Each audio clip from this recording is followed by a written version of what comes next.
What's going on, y'all? I am KM Best. This is Lambie Series, and we are 8 Cubes. He just pointed at me when I said his name. I'm Lambie Series. That's Oh, KM Best. Uh, we would love to welcome you to the show, where, of course, we talk about the 8 most important topics, in our opinion, in Marvel Snap. And we're going to start off with the newest card this time, Werewolf-By-Night. Now, Werewolf-By-Night, 3 cost, 3 power. When it's on the board and you play an on reveal, it moves to that location and gains 2 power. And this happens not just each turn, but each time you play an on reveal. So for me, I think the base place that this deck is going to want to go isn't something with a lot of on reveals. I know, very groundbreaking deck building here. But of course, surprising. that is, something for that. Like what I was thinking was, okay, there's Bounce that has a lot of on reveals that it likes repeating. It can move around, and Bounce also likes scaling threats, so possibly there. But does Bounce actually want second Bishop is kind of an open question.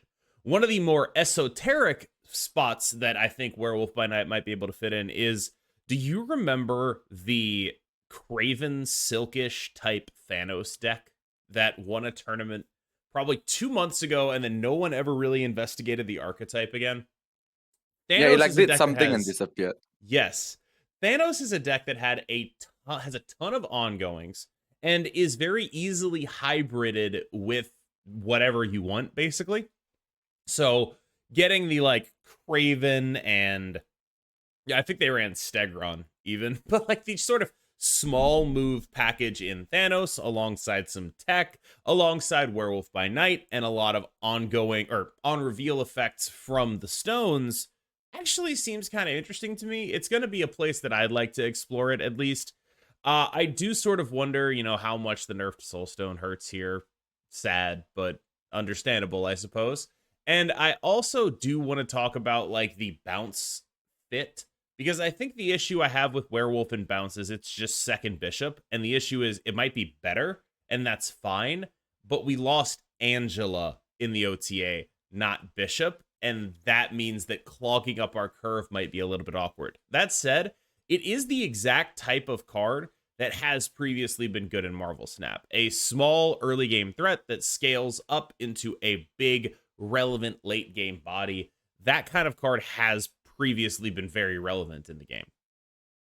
Yeah, recently there's this a few people I've seen playing this bounce move deck, right? With Human Torch, Ghost Spider. Yeah. There's a lot of low cost on reviews, and then you can Falcon bounce those stuff back and then play it again. Like I think this leans decently well into the whole Werewolf-By-Night, right? Like you play a lot of low cost on reviews, you have some move synergy. Now with the werewolf being in the deck, you might just splash a Craven alongside your Human Torch and Ghost Spider.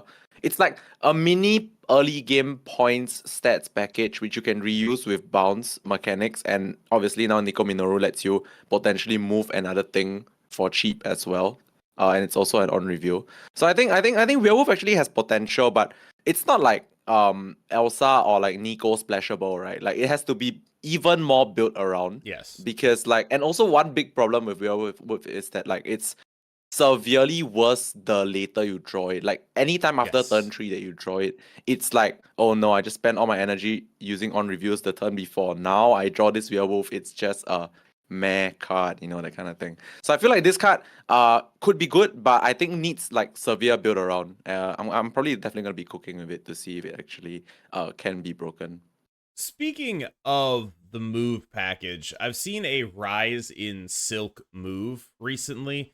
And I gotta say, I kind of understand where they're coming from, the Silk move players, because there's a lot of Darkhawk running around. You go to what traditionally beat Darkhawk, and it's the decks that blanked the Shang-Chi, blanked the Rogue, all that kind of stuff, right? In the context of Silk move, I almost wanted to bring up another deck, which is Brood Abs. I'm seeing so much of like, the meta from 2 months ago right now, where it's like, I almost wonder just like, are these Silk move Brood Abs decks good again? Or is Loki still just that good against mid-range decks such that it's just not even worth trying them? I do get the sense that Loki is better against Silk Move than it is against Brood Abs.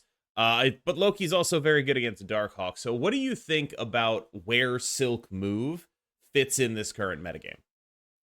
I think this deck definitely benefited more from the Elsa nerf than some of the other decks. It's more like because this deck wasn't really a deck that really could effectively use the Elsa mechanic as strongly as some other decks like Loki, right? So Yeah. I don't think this deck is like tier 1-ish right now, but like it's really just like all these mid-range decks. Like this is similar to like Darkhawk as well, right? Darkhawk is like a little bit back right now because also of the fact that Elsa got a bit nerfed, so the point gaps are closer right Yeah. now. I think it's mainly because the point gaps are closer. I don't think there's much else that changed for Silk Move right now. Well, I think Silk Move and Broodabs benefit from Darkhawk being back, and Darkhawk is back because of the point gaps, but also because of Thanos, right? And also, And so that's like the main case for the sort of Silk to Vision style move decks, where it's like every card you play is between 5 and 8 power, and you're just like, yep. haha, I have just as many points, but no Shang-Chi vulnerability. Speaking of Darkhawk, it is a deck that, like, almost everyone I know at high elo has been like trying and playing. It's a very natural counter to what we're considering probably a Thanos dominated meta. It's a good deck into Thanos, but it's just so very fair every time I play it, and it sort of makes me feel like, oh man, this is the fairest deck that there is. Do you have any tips for taking Darkhawk into matchups against unfair decks? Because I remember the way I think about a deck like Darkhawk is there's like this inflection point, right? Where you go from having like 55% against everything to 45% against everything. And it's hard to know when you hit that because being good in a lot of different matchups is really important. But having to work in all of your matchups and not having any free wins is a significant downside in a game like Snap, I feel like. And I do wonder about Darkhawk's ability to stay around when it seems to be a relatively, okay, so you're either a Man Thing kind of Luke Cage deck, or you're a Shang-Chi and Rogue type Darkhawk deck. And both of those have sort of very defined weaknesses that are a little bit worrying in the sense of longevity, in my opinion. What do you think? Yeah, so we've been cooking a little bit with Darkhawk as well. Just because Thanos meta of sorts is Yeah. back. Yeah, the Thanos matchup is the obvious one, right? Because Darkhawk solos a lane. But like the other matchups, like you said, might be a bit of a problem because if it's like you need to run specific tech cards for a certain matchup, which means you don't have enough space to run tech cards for another matchup, which means you also need to consider the amount of like raw points you put in the deck that are not tech cards. So the sweet spot is difficult. But what I've realized that is I've had the most success with something along the lines of Invisible Woman tech cards, Darkhawk, like Yeah. Invisible Woman Killmonger, Invisible Woman Shang-Chi, Invisible Woman SK, and my points engine very basic. Doctor Doom led. I have Vision in there. We've been trying Vision in Darkhawk decks. Vision just feels like a generically good splash into many things to He's dodge awesome. Alioth.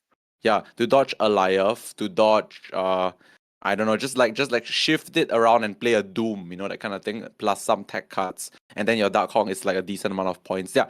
I think actually like the build that I have of Darkhawk right now is decent. And then of course like I said, it's really just how you want to attack it for the meta. Maybe now because there might be a small Loki resurgence. We need Mobius again. That's one of the decks that can run Legion, which is like one of my favorite cards in the game ever. I think Legion is a super, super overpowered card that somehow just disappeared. But in mid-range decks, it's That's not. always one of the Hold on. best. Hold on. I got to stop you right there. That's not Right. somehow. It disappears because Legion is a good card in fair metas, right? Yeah. Legion is a good card when 5/7 is not embarrassing. In Elsa meta, 5/7 was embarrassing, right? Like that. Yeah. That is why Legion disappeared. Now 5/7 is less embarrassing, and you can play Legion again. Like like I think it's not like one of the things that I see people do a lot is be like, oh, people forgot about this, right? No one forgot Mhm. about Legion. He just wasn't good enough. And now he is again because they nerfed Elsa and they nerfed Kitty and they nerfed any and they nerfed Angela and then and they nerfed Loki. And now he's good enough again and it's fine, right? But he wasn't for a very specific reason. Like we were still playing him in the Loki decks, right? But Mhm. once Angela came out, it was like, oh, there's just no point. You can't play that card anymore. And that wasn't like because we forgot how good he was. It was just like I would have loved to play him. It was just you were gonna lose points if you played him.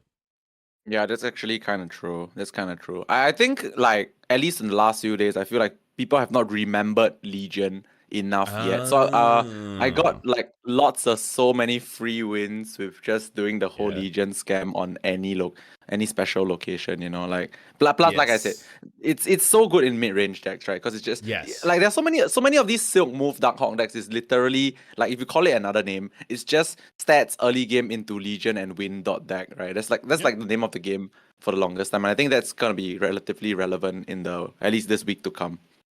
I mean, if you really think about it, right? Like, yeah, Legion's a really good card in mid-range decks, which basically were dead for the last month, right?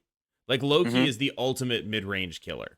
It is just the killer of what mid-range decks do because like you said, it's stats into stuff, right? And Loki just does that better.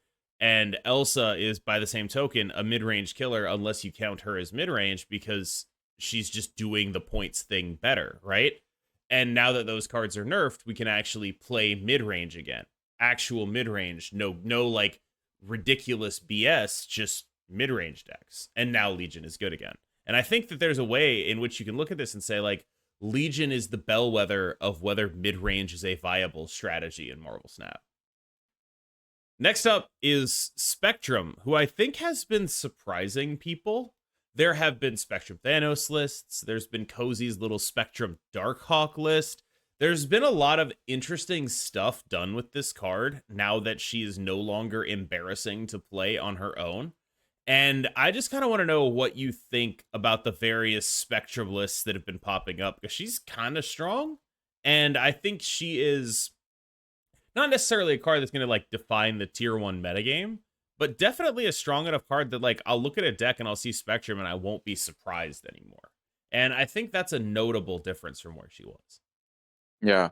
I think I just want to make a special note to the cozy deck that we mentioned just a while ago, which is that one. I think is a very well built Spectrum shell, which is like ongoing tech cards with some Yeah. points. Some like Darkhawk is points, right? Ongoing. Then Luke Cage, Man Thing, and then like maybe even Mobius or whatever. Then plus a Spectrum on the top. It's like you have like something there, and then with the Spectrum on turn 6, it just goes right above the top. It's like a better Blue Marvel in that kind of shell. Like it just goes a Yeah. little bit above. And like now it's very weird, right? Because like we spent a year not caring about Spectrum, and now once you see many ongoing cards, you're just like, oh, I lose to Spectrum here, I gotta retreat. It's as interesting to it's not, you never really say that. It used to be I lose to Taskmaster here, I Yeah. lose to Silver Surfer here. Now it's I lose to Spectrum on 6. It's so Well, interesting. But yeah. yes.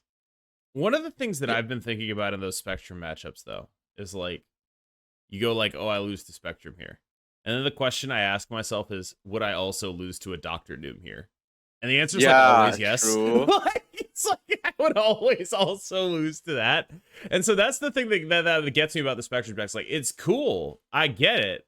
But it's like, I think 95% of the times I'm dead to Spectrum, I'm You also die to Doom dead to as well, Doctor yes. Doom. And then It's very like true, Doom, actually. yes. And like It's Doom very lets you true. win like those weird locations as well. So it's like one of those like, wait, is this card actually good or is it just like alt Doctor Doom? It's very funny that they were like, we want to differentiate Spectrum from Doctor Doom in the OTA notes, and now I'm just like, you didn't do that at all. You in no way differentiated Spectrum from Doctor Doom here. Like they're going through all this effort to get a Doctor Doom. It's like they actually made it almost the same thing because I was counting, right? So 6-7 Spectrum plus 2 Yep. to ongoings. If you buff like 4 ongoings, it's exactly a Doctor Doom. And I feel like that means it's a Doctor Doom with more effort, right? Oh, that's a good Yep. point there. It's a Doctor Doom. But like Now that's with a little good, bit more right? effort, yeah. That's good, right? It used to never be a Doctor Doom. Now it's being compared to one of the best cards at the 6-drop slot period. Like, that's good.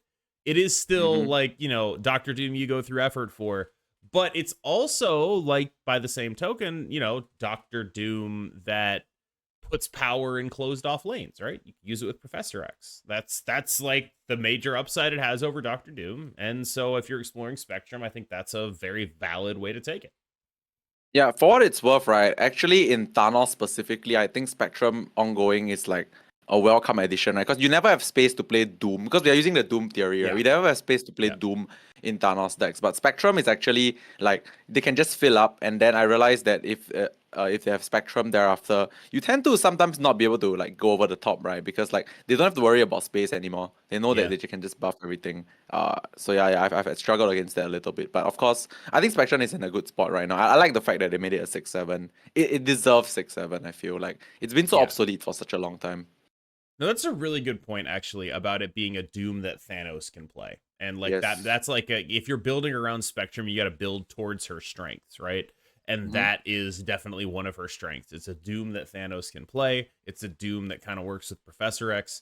Huge strengths there. It's still hard for me to fit her in the traditional Thanos lists, but if you Yeah. just throw those out and make a whole like Thanos ongoing list, that would be playing to her strengths. I will be clear about that. That's definitely playing to what she does well. Whether it fits in the metagame, I don't know. But if you're going to start with deck building, one of the best pieces of advice I can give you is play to the strengths of the cards you're building around when they're unique from the metagame. I have been badgering you to play Destroy. To like get on the Deadpool train, and I got a message from you the other day that was like, okay, this is now my guilty pleasure deck. You're a Destroy guy in your free time now. Tell us what converted you. Right. So I always felt okay. So I've been a Conquest enjoyer more than a ladder enjoyer for the most part, and I always felt like Destroy is one of those decks that in Conquest you have like a severe extra advantage, just because like many locations your opponent can't do anything, but Destroy just gets like free wins in certain locations, right? So that was one thing. But Destroy now is in a very interesting spot because like with the Elsa like nerf, the points that Destroy can put out is like very significant. Plus, Nico Minoru's introduction into the game as well makes Destroy like it's so free, right? Like Elsa nerf and then Nico Minoru is like so much benefit for Destroy. The copy effect, the +2 on like anything, aids your Deadpool, aids your Venom. It all compounds, like all the little things that Nico Minoru does.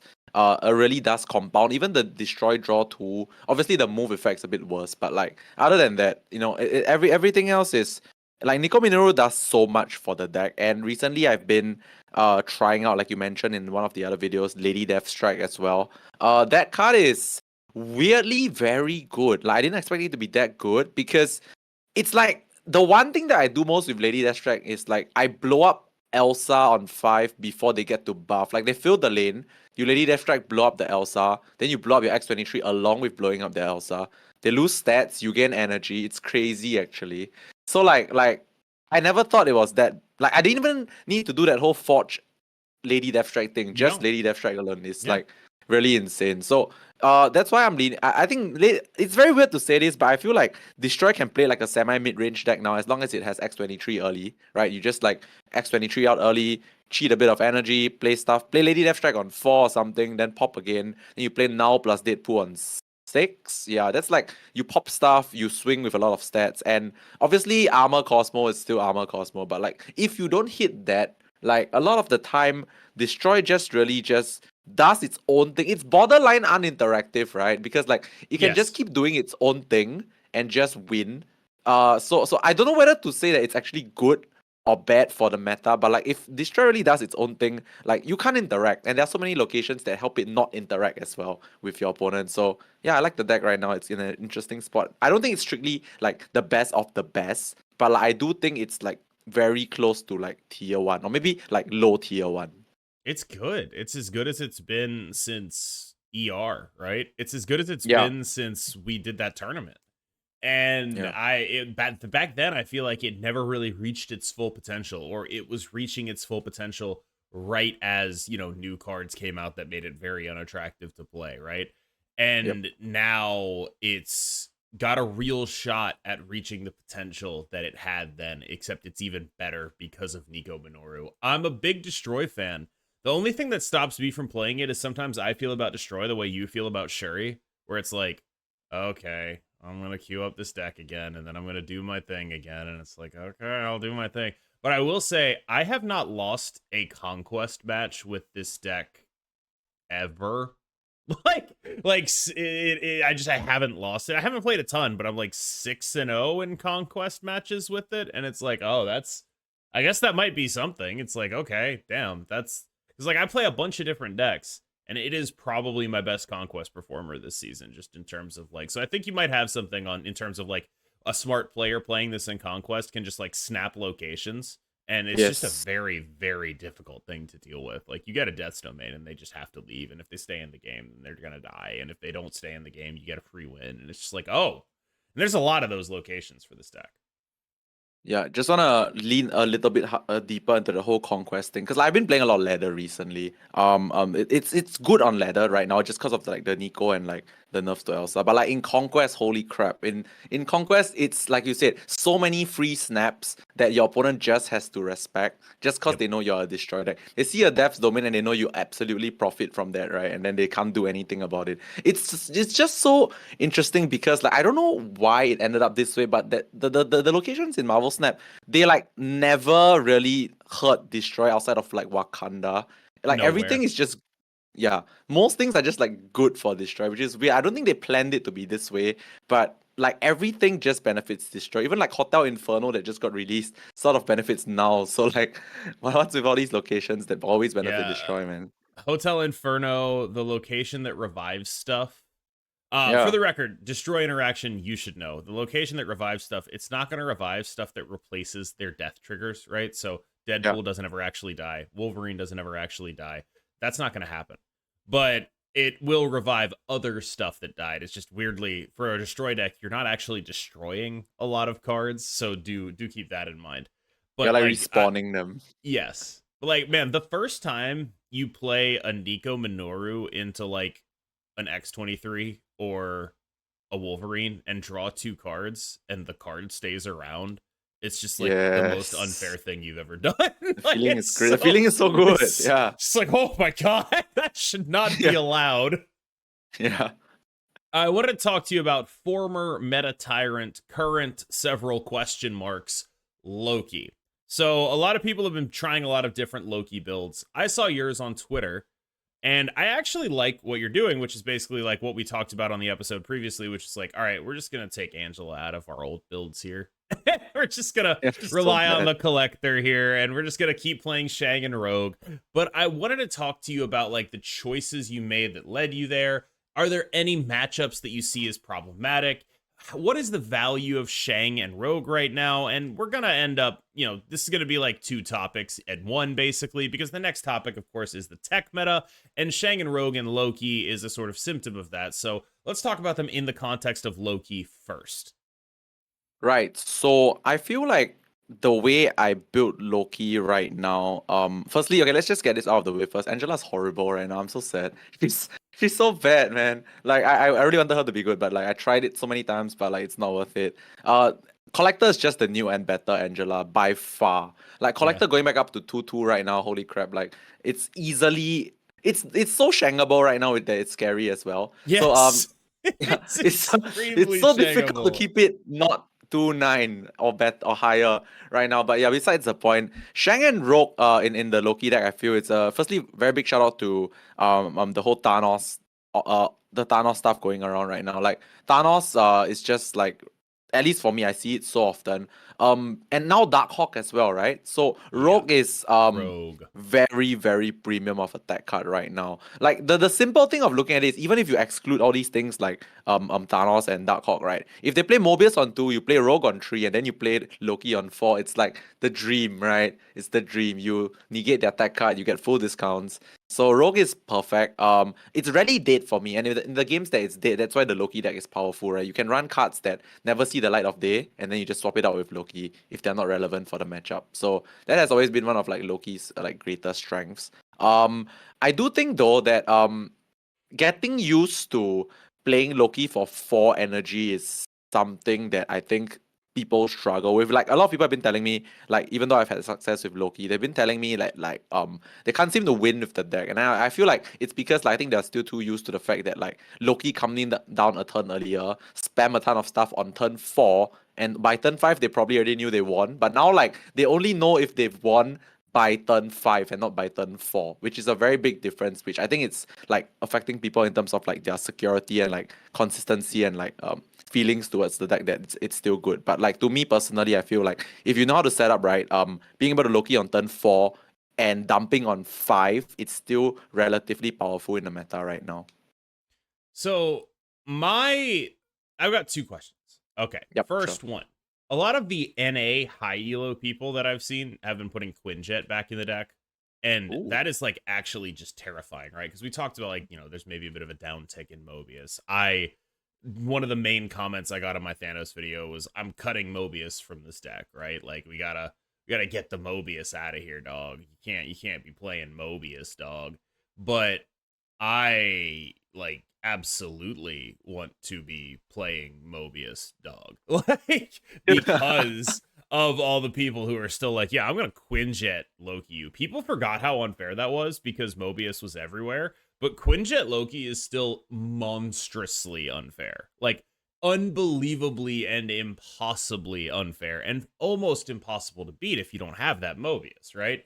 And so I kind of wonder about putting that high roll back into this deck. And by the same token, I wanted to talk to you about Nico Minoru, who I think a lot of the numbers seem to suggest that non-Nico Thanos decks are doing, or non-Nico Loki decks are doing a little bit better than the Nico Loki decks. Do you put that down to just her being hard to use? Or do you think there's actually something there with like replacing her with, Quinjet or another 2-cost threat or something along those lines? Okay, so I find this very interesting that the numbers say that a non-Nico Loki is doing better. Because to me, Nico is like almost auto include in Loki, right? Really? Because like firstly, Okay. yeah, to me it's almost auto include because like it's a toolbox card. There's so much flexibility and like Nico's one of those cards that like if you don't need her to win, if she's just like there and you use it sometimes, then she's like good in the deck, which is like effectively Loki, right? If you don't think Yeah. if her effect's not just great, you just hold. You just play your many other 1-cost cards, and then if she's beneficial, you duplicate an Elsa and you just win. So I feel like Nico is very flexible and definitely a perfect home in Loki decks. And I think I want to mention a little bit about that Quinjet thing that you talked about earlier, which is very funny because I remember in our earlier video there was one time you mentioned to me and you convinced me that Quinjet on the board is actually too cloggy. Remember that thing That's that because we it talked about? Like, was. It's true. yeah. And Yeah. now I No, still like think it's the same. you think that You know, I think it's different now why? Why is because it different now? I think it's different now because everyone is playing things that cost more. Quinjet on the board was too cloggy because everyone was playing Loki mirrors, right? Okay. And so now not everyone is playing Loki mirrors, and you actually get to build your deck to beat things that are not the mirror. And so you get to play like, you know, multiple Thanos 5-drops on turn 6, which is completely unbeatable, right? You get to play like 3 of Darkhawk's cards, which is completely unbeatable.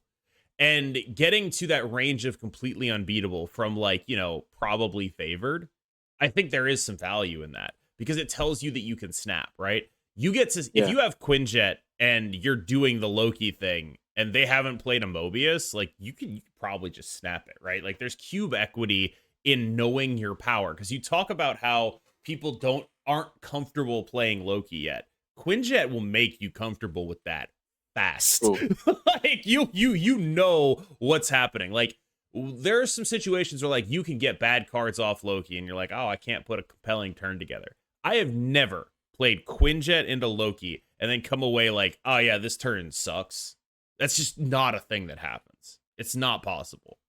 And it's such an unbelievable power spike, especially with all these people cutting Mobius. And people really are cutting Mobius, right? Like they're like, oh, there's a bunch Yes. of Man Thing around. I better run Luke Cage instead, right? And it's like, if you do that, I will run you over.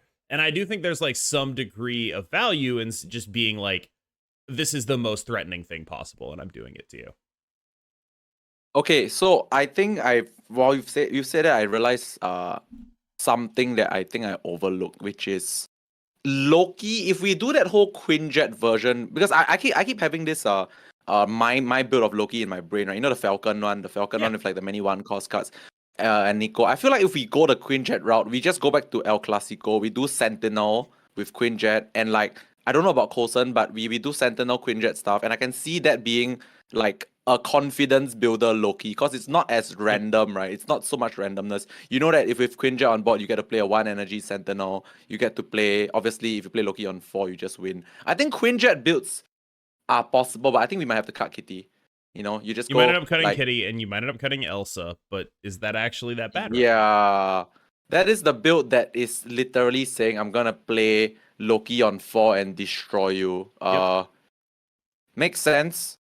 I haven't tried that version yet, but like the more I think about it, the more I think that's a viable way. It's a less, I would say it's a less like randomized version of Loki, but in a sense, you have inbuilt higher high roll potential guaranteed.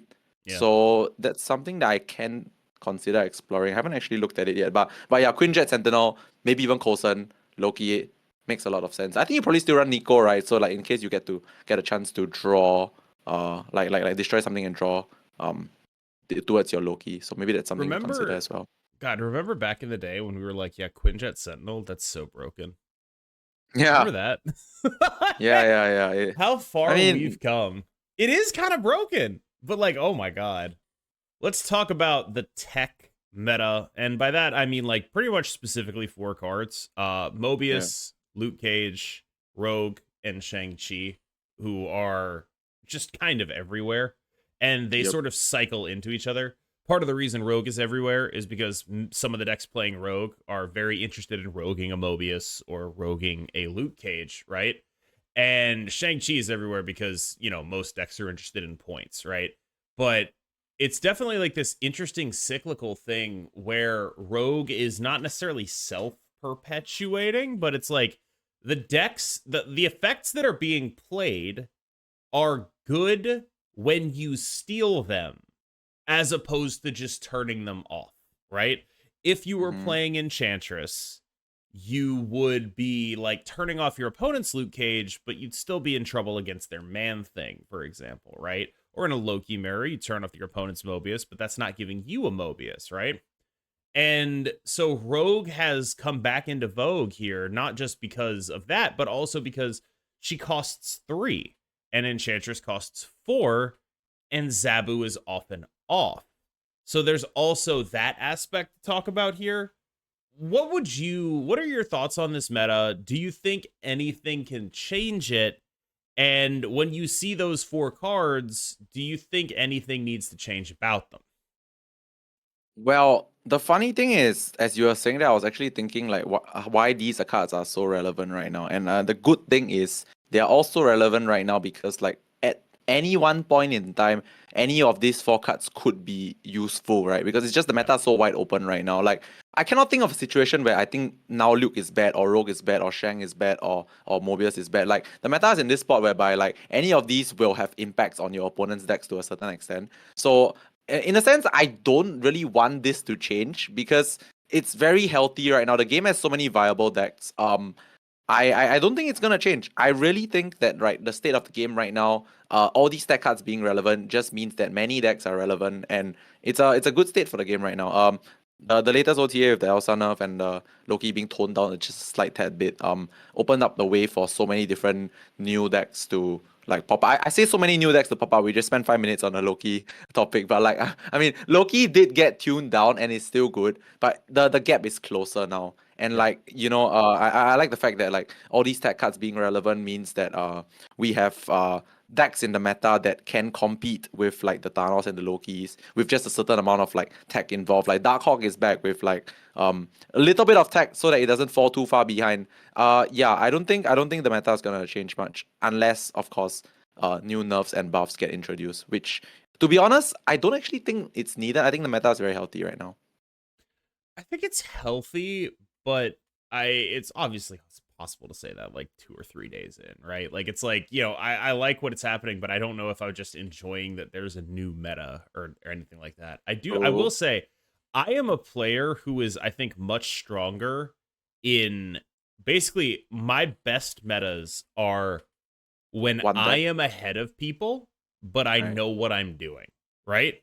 Yeah, so like there's like right in the middle there, right? Like that's when I am at my best, when I am like ahead of the current consensus and I understand what everyone else is thinking, but I also that requires like some base to understand what everyone else is Of trying course. to accomplish against you. And so early metas for me are often like, struggle cities, because like I'll try stuff so much, and when you're trying stuff, you fail a lot. So Mhm. it's like you're really, really throwing things at the wall, and that can be a tough time. So I just wanted to say, for everyone out there who's dealing with that right now, hey, I'm dealing with it too. Yeah, also want to add a little bit to that point, which is that I think you are I'm very similar to you in the sense also. Not saying that like I struggle with new metas. It's more like I'm better in metas where I know what everyone is doing, but Yep. I know it better than them. Like you Yes. remember that whole thing we talked about the not playing Queen Jet on the board in the mirror Yep. in the past because it's cloggy. Like not many people thought about that, but we were thinking about that, and like because we were doing it, we were able to like sort of get an edge over the opponent. So I feel like in this kind of metas whereby just having that slight informational advantage, maybe due to experience or practice, can be greatly beneficial to like Yeah. people like us who are very invested into the game. So I was yeah. very, very good at Loki mirror dynamics. Like that Yes. was something I was very, very, very good at. And it showed. And I think that I'm not always on the cutting edge of stuff like that. You can't always be on the cutting edge of Yeah, of stuff course. like that. But when you are, it feels great. Finally, the apocalypse has arrived. I asked Lambie for some topics to talk about here, and he was like, yo, I think discard's pretty good Uh, right now. And that's a sentence I never thought I would hear from him. So, see. Lambie, tell me about my own personal apocalypse and, of course, the card apocalypse right now. Tell me Dude, why you this think. this this is so weird, man. Like I always thought that this card was like not too fantastic. Because I was a bit lost at first. I asked you this Yeah. the recording, and I think you gave me the answer that I wanted. But firstly, I think this card has been weirdly causing me to struggle in my games recently. And like I never really felt it like it was a thing before, because like at the end of the day, this card, everyone knows Apocalypse, this card is just the most linear deck ever, right? Extremely. Like Yeah. it's even more linear than Destroy could ever be. You just play the thing, the Mobius, and then you play the Dracula, then you play the Modok, and then you play the Apocalypse or the Chavez and the tons of swarms. Like it's the same, nothing changed. That is still the same discard deck right now. But I think you gave me the answer, which is that now it feels a bit more annoying because the point differentials are way smaller now. Yep. And I think because the fact that this card is just so linear, it's just a points deck and it will always be a points deck. Now that the point differential is so close because of the Elsa nerf, being able to get over the top of like a Dracula discard Apocalypse above like Mobius and then Modok and like some like zero cost swarms, like being able to get over the top of that now is like a lot harder because Elsa became a bit worse. And because it's a lot harder now, this card suddenly feels very like more relevant, which I didn't realize, right? I didn't realize that it's because like this deck only does one thing, which is points. And when the points gap is close, it suddenly just naturally becomes better. So I think that's actually like I actually just answered myself, but like Yeah. at the end of the day, that's it, right? Like I didn't realize that this card was so like it's really actually quite relevant right now, and I'm seeing a lot of people pick up on it, which I is want to scary. add. I want to add one caveat here. This Yeah. card doesn't do points. It does very uninteractable points, right? Oh, Dracula, A yes. lot of it's not just Dracula. It's like, all right, so you look at the other stuff, right? First of all, the most interactable points they have is Morbius, right? Who Yes. you rogue You him can rogue and that. yes, Yes. right. But like the other stuff in there, Dakin is a 3/8. You can't do anything about that. That's not like you could maybe Shadow King him, but that's not a good use of your Shadow King, and it's probably not going to Not win you great. the game. And it's like, and then Modok, that's 8 power as well. Yeah. Dracula does not die to Shang-Chi. Like, it's points at exactly the breakpoints that make them hard to interact with. That Mm-hmm. is what discard does very well, which is it just puts a good amount of points on the board. It has no interaction of its own unless you count like a random gambit. They just don't really play their own interaction. But what they do is put a lot of points on the board. Their points are not one cost cards for Killmonger. Their points are mostly immune to Shang-Chi. And that is the upshot of the deck. The downside of the deck is that, again, like you just don't have any interaction. So everyone knows exactly how tall you're going to get. And if they have something that beats you, they know they're going to beat you. And so I think discard is a deck that requires a lot of discipline when you play it. Like, it is not the kind of deck, weirdly, because like it is a very simple, straightforward deck, but it requires, I think, to play at a high level, real snap and retreat discipline and real understanding of, okay, am I actually going to beat them here, or can they do more points than me? Because you've stripped Marvel Snap down to its bare essentials. Who has more points? And your points are very well known. They are very easily able to tell where things are going. Yeah, so just then now I have to add this very interesting point, which I think this card is weirdly high skill. Okay, wait, hear me out, stop.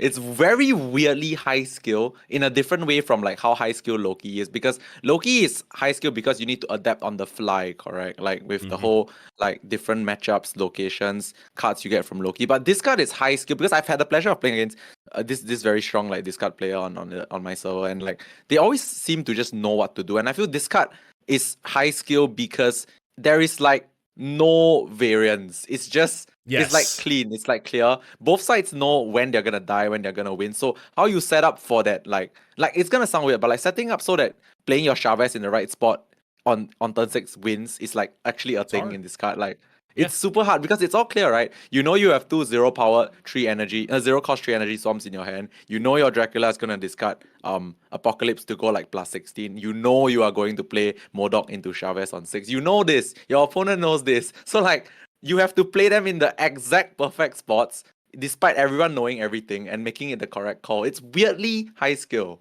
actually. Because your opponent knows everything you're going to do, you need to know what they're going to do. And that's what makes it high skill. All right, y'all. I remembered to actually click the victory button on this one. So now we have all 8 cubes collected. Thank you so much to Lambie Series, as always, for joining me on this show. And of course, you can find it on Spotify and on his channel on, it's supposed to be Wednesdays, not actually Wednesdays. It's coming out later and later, but you will be able to find multiple episodes of this show on both my channel and on his channel, and all collected on Spotify about 24 hours after they go up on our respective channels if you want them all in the same place. Thank you so much for making it this far. For Lambie Series, I'm Cam Best. I will see you in the next one. Be good. See you guys.